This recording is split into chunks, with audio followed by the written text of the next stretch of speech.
ఎక్కడ చూడలే. సుప్రీంకోర్టు తీర్పు ఇచ్చిందట. ఆ తీర్పు ప్రకారము ఈ యొక్క నియోజకవర్గాల విభజన జరగాలంటాడు ఆయన. అది కూడా ఆయన మేధావితనానికి అద్దం పడతా ఉంది.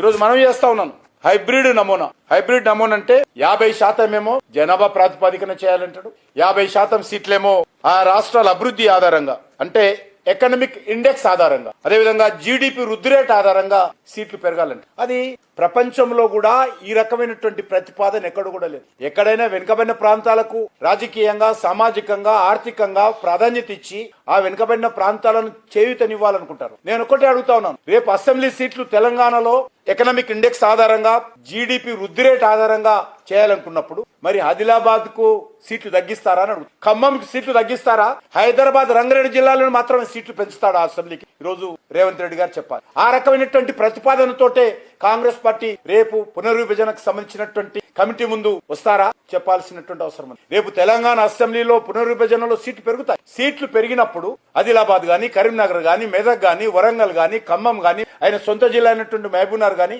ఈ జిల్లాలన్నిటి కూడా ఇప్పుడున్నటువంటి నిష్పత్తి కాకుండా, ఇప్పుడున్నటువంటి ప్రతిపాదికన కాకుండా 70% తెలంగాణ ప్రభుత్వానికి వచ్చేటువంటి రెవెన్యూ హైదరాబాద్, రంగారెడ్డి జిల్లాల నుంచి. కాబట్టి 2 జిల్లాలలో సీట్లు మరి 70% పెంచి మిగతా ముఖ్యమైనటువంటి ప్రాంతాలలో 30% సీట్లు ఇవ్వాలంటారా? ఏదైనా ఒక ప్రతిపాదన చేస్తే ఒక ముఖ్యమంత్రిగా ఉన్నటువంటి వ్యక్తి, ఒక బాధ్యత కలిగినటువంటి వ్యక్తి, ఒక రాష్ట్రానికి ప్రాతినిధ్యం వహిస్తున్నటువంటి వ్యక్తి, అత్యంత మేధావి, నువ్వు రాహుల్ గాంధీ తర్వాత దేశంలో అత్యంత మేధావి ఎవరంటే మన రేవంత్ రెడ్డి గారు. అటువంటి రేవంత్ రెడ్డి గారు ఈ ప్రతిపాదన చేస్తే మరి ఈ రోజు దేశమంతా కూడా ఆశ్చర్యపోతా ఉంది. అంతేకాదు అనేక విషయాలలో ముఖ్యమంత్రి గారు దక్షిణ భారతదేశానికి, ఉత్తర భారతదేశానికి మధ్యన విభేదాలు సృష్టించేటువంటి ప్రయత్నం చేస్తున్నారు.